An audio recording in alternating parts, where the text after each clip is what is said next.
I'm just here to earn some extra cash. These are gonna be bloopers. Bloopers. Oh, we recording. Wait, cause I'm What is good, guys? Welcome back to another video. Now, today's video, we're going to be following on from our most popular video on the channel. Your most popular video? I like to say we. I like to think that everyone's involved. That was the Mark 3 hacks part 1. That during the time of filming, it is on 7.5k, which is absolutely ridiculous. So I thank everyone for watching it, liking and commenting and stuff. And I thought I'd do a part 2, get a few more hacks together, and hopefully you guys can do a couple of DIY bits on your car. So let's get into it. The first hack we have on the list is the magnetic sump bump. Now I know on the first video I talked about the Land Rover sump bump upgrade you can do, which has the rubber O-ring. There's an upgrade you can do to the existing sump bump or the Land Rover sump bump upgrade you've already done. That involves gluing a magnet on the end of your sump bump, and all that does is picks up any type of swarf or any type of metal that you... Any engine shavings that you do not want going around your engine. Basically just works on top of your oil filter and grab all those like tiny metal fragments, or big ones, hopefully not, but... Yeah, it just keeps metal away from the internals of the engine, so you don't want to get into your oil pump or anything like that. Once you're doing a service, you can just epoxy glue it, super glue it, any type of way you want to do it. If you want to weld it on the end, that just keeps the metal away from your engine. Ideally you don't want metal running in your engine anyway, but if anything goes bang or if something goes wrong. Nice little mod that I like to do, not really a mod, more of a hack I'd say, is sat-nav or phone placements on the Mark 3, but it sits perfectly in front of the clocks between the steering wheel column and the clock face. I've used this hack since my first Mark 3, which, wow, 6-7 years ago, and you don't have to buy those cheap, crappy phone holders that go clip into your vents and the knacky your vents and audio. If you got icky. Why you got to do it now? You done? I think so, now. It stops you having to buy those cheap, crappy phone holders that clip into your vents or the ones that you stick on the dash. They don't really work well. This one, honestly, you can get it perfectly sat in, and it's never fell out, and there's no rattling or anything coming from your phone, and it's perfectly directly in front of your speedo, so you can see your speed and where you're going. And if you have an iPhone 4, sits in perfectly upright. Don't even have to block out any of your clocks. Is it? Yeah. Sick. The next hack I'm going to be talking about is the Joey mod. I don't know if you guys have actually saw it if you're watching or not, but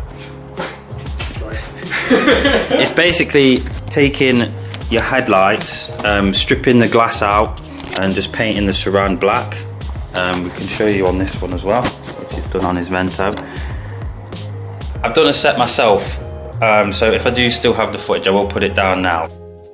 The best way to lay this is by paintbrush, because you're not supposed to mask inside the headlight. Don't ask me why. Mask your headlights! We've all been there. If you've done it before, you probably know the struggle. You will actually peel off the chrome, the chrome protection that's on the headlight. So you ideally want to do it with paintbrush so it can just be a bit more precise. And you want to paint around the whole exterior and then right into where it dips in. And it gives you a nice little tinted look for your front lights. This hack will probably cost you a tenner in paint and then a bit of silicone afterwards. There are 2 ways you can do this hack, using either a heat gun or an oven. Some people prefer oven, some people prefer heat gun. Me personally, I did it with a heat gun. Ben did it with an oven. He's shouting at me saying you shouldn't be doing it with a heat gun, but mine went okay. Oven for 2 minutes, how long?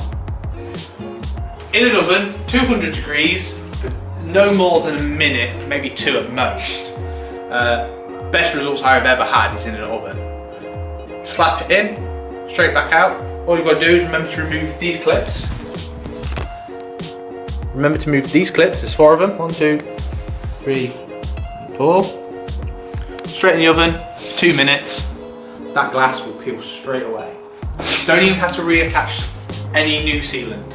Or if if you don't want to put it in the oven, I did do it the heat gun way.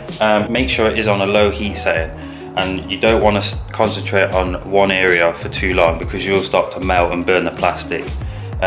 Just work your way around, you know, as a moderate speed, and using a screwdriver, just keep prying inside. It will start to separate the glue. Mine then come off. I think I started to pry probably a quarter of the light before. See, I did one. Jeez. This was done on my phone. I've actually got a video up of what he did, so that's... Is it actually your video? Yeah. No way. Yeah, pry off the plastic caps, heat them, take the glass off, paint with a brush, don't mask it. Do not mask it because you will peel off the chrome. Paint the black. We've both been there, and it does ruin the headlights. Paint it on, let it dry for a bit. If you've heated your sealant up, you don't really need sealant. As long as you haven't removed the sealant, there's still plenty there. These two were done exactly like that. All I did was oven, like this. You can see the sealant's still there. As long as you haven't removed the sealant, you should still be able to use the existing one. Just make sure that you heat it up before you actually put them back in, and then once you apply the clips, that'll hold it all in place, and that should be okay. If you do want to apply a beader sealant, then by all means, I did do a piece beader sealant on mine, Ben didn't, so you know, there's not a specific way to do it because it's all custom. So that's the Joey mod. So our next hack is the US running light mod. It's simple as adding either an LED or extra wiring to run a three-stage bulb. Three-stage bulb? Is that the right word? Yeah. Yeah, it says three-stage bulb. However you want to do it. Yeah. A bulb with two filaments for your indicators. Or you can run like a side light bulb drilled into the side of the indicator. Personally, how we've done it is we use a bulb with two filaments, and we use a kit car brake light kit wired in. That gives you a bulb that will light up with the side lights or on their own, and the indicator will still work. It gives you a nice running light look. So when wiring in a US side light or running light, however you want to call it, it's as simple as wiring the three cables on the kit car light. One is obviously a ground, one will be for your indicator, and then the third wire is wired straight up to the side light of the headlight. For the next hack, we're going to have to go under the bonnet. Relocating the power steering. That was so cheesy. Also got it completely wrong as well. So you know what, I'm going to keep it in, I don't care. Go on. So our next mod hack would be the relocation of the power steering fluid bottle. Usually there's a nice big tray here. As you can see, I've deleted it in this car. We take the bottle off completely. Mine is quite literally just attached to the bumper mount, which you should be able to see under here. Then it's a case of running a hose from the low pressure power steering to the bottle, and then from the bottle back into the factory pipe that runs across the front of the car to the engine and the pump. I'm stuck. So for the next hack, I had to come outside to the car to demonstrate to you. On central locking model Mark 3s, people, when they're locking the doors, they tend to fully lock it all the way and get the locks to work. So I'll use this for example. So turn the key all the way across, but you don't actually have to. You just flick it and it locks and unlocks the door. That stops from any premature wear. That stops any premature wear on the key blade or the barrel itself, especially in cold weather. I don't know if any of you have an issue where the keys snapped inside the barrel or anything like that. It just puts less stress on all the components inside. So it's not so much a hack, just something that, you know, might preserve the length and health of your door lock. So for the next hack, I can't actually show you because I have a fault with my window, but it effectively... Show you on that. That's got it. Okay, we'll cut over there. So we're at this car because it's a bit easier to demonstrate. So if you want to operate fully unlock, Pressing fully unlock and hold the button down. plus all your windows now you want to lock. And the same happens when you lock it. Press and hold the button.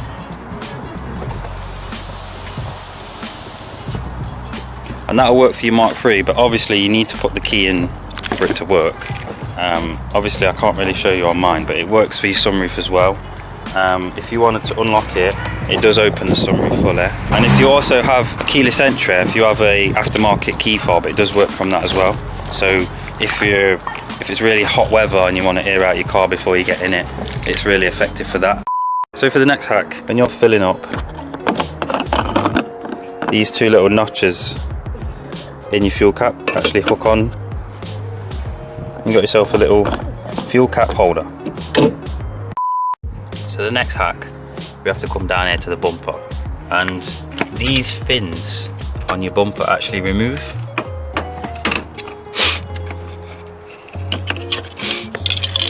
And that's good if you just want to get the car nice and colour coded at the front. A lot of people tend to colour code the grille, the stripes, the badge, the lights, and that's just a nice way to keep it the same green colour if you don't want the black. So finally we're on to the last hack. At the back of my car where the rear washer jet is, it has like a cap on it. That's what directs the water onto the rear screen. Mine actually fell off, and when I went to operate it, it shot out the back. And I noticed that whenever people are tailgating me, I just spray it. So if you guys want people to stop tailgating you, whip off the cap and spray the back of the car. It's so funny. Guys, I hope you did enjoy that video. If you did, give it a like, subscribe for more car content. And also, if you wanted me to film not so much hacks, but also different types of modifications you can do to your Mark III Golf, like fitting non-Mark III parts onto your Mark III, such as engines, seats, brakes, wheels, and just stuff like that, do let me know in the comments down below, and we'll see you next week for another upload. Peace!